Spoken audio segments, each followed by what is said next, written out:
नमस्कार दोस्तों, एक बार फिर मैं आप सभी के समक्ष हूँ। आज कुछ नई बातों पर चर्चा करने के लिए। समाज में आजकल बहुत सी चीज़ें ऐसी घटित हो रही हैं जिसका अंदाज़ा लगा पाना हम लोग के लिए आसान नहीं इन द सेंस कि कब किस वक्त क्या हो जाए ये किसी को नहीं पता है। जैसे आकस्मिक दुर्घटनाओं का घट जाना, आकस्मिक हम किसी व्यक्ति के साथ रोज बैठ रहे हैं, उठ रहे हैं, चाय पानी नाश्ता और तमाम सी चीज़ें कर रहे हैं और इस परिवेश में 2 दिन बाद ये शिकायत सुनने को मिलती है कि हाँ, वो व्यक्ति हमारे बीच नहीं रहा। ऐसा क्यों? कुछ तो गलतियों के कारण होता है और कुछ दुर्घटनाएं जो होती हैं वो स्वलिखित होती हैं। हमें ये मान के चलना चाहिए कि हमें हमारा हर दिन एक नए उत्साह और एक नए पर्व के साथ जीना चाहिए, क्योंकि आजकल के समय में कब किसके साथ क्या हो जाए कोई नहीं जानता।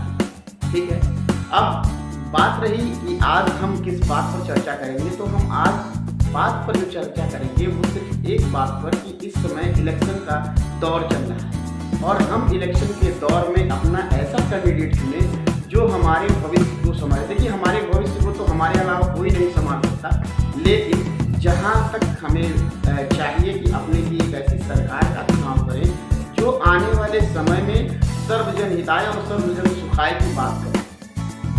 इस बात को अपनी सिर्फ प्रचार की भावनाओं से न करें कि फर्क साफ दिखता है। एक स्लोगन आता है, आप पेपर में पढ़ते होंगे, फर्क साफ दिखता है। 2017 से पहले क्या था, 2017 के बाद क्या है।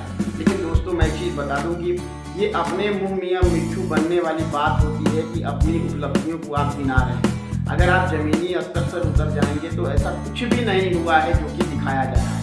आज भी भ्रष्टाचार उसी सीमा पर है जहाँ पहले था, और भ्रष्टाचार, बल्कि हम ये कहेंगे भ्रष्टाचार और बढ़ गया है।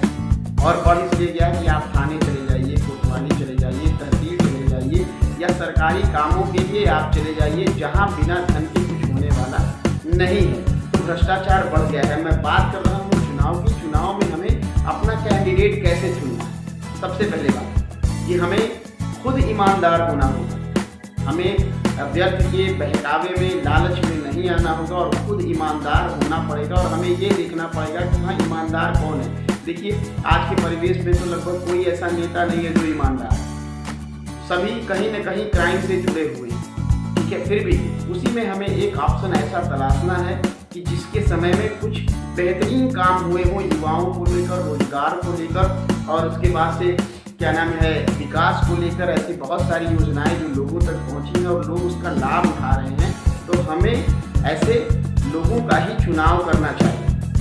अब चुनाव के लिए मद्देनजर हम देखते हैं हमारे इन दशकों में हमारे पास सबसे बड़ी सुविधाएं क्या आई और उन सुविधाओं का हम लाभ कहाँ तक उठा रहे हैं, ये सारी चीज़ें जानने, परखने और सोचने समझने के बाद ही हमें चुनाव करना चाहिए। देखिए, भारत में चुनाव कैसे होता है। भारत में चुनाव तो लोग जातिगत आधार पर चुनाव करते हैं, जो देश के लिए एक खतरा है।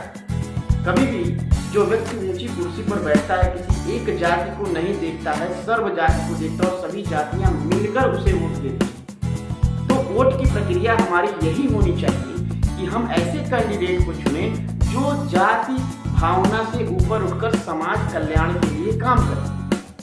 अब ये बताइए, अगर ऊपर वाला या प्रकृति जाति विशेष देखकर कहीं बरसात करती, कहीं धूप करती, कहीं छाया करती, कहीं फसलों को उगाती, कहीं फसलों के लिए अनुकूल वातावरण पैदा करती, तो क्या ये दुनिया चल सकती? नहीं चल सकती। लेकिन हम क्या करते हैं, हम जातिवादिता के चक्कर में आकर अपने कैंडिडेट को वोट देते हैं। हमने उसके कार्य को नहीं देखा, वो लाख गलत है, फिर भी क्या करते हैं, हम अपनी जाति के प्रति वोट देते हैं। आप समाज के प्रतिनिधि, समाज को आगे बढ़ाने वाला जो व्यक्ति विचार करे उस पर देखिए,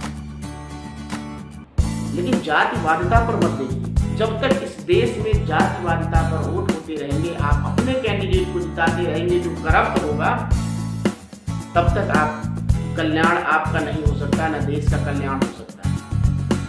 कभी भी देश राष्ट्रहित के बारे में हमें सोचना चाहिए।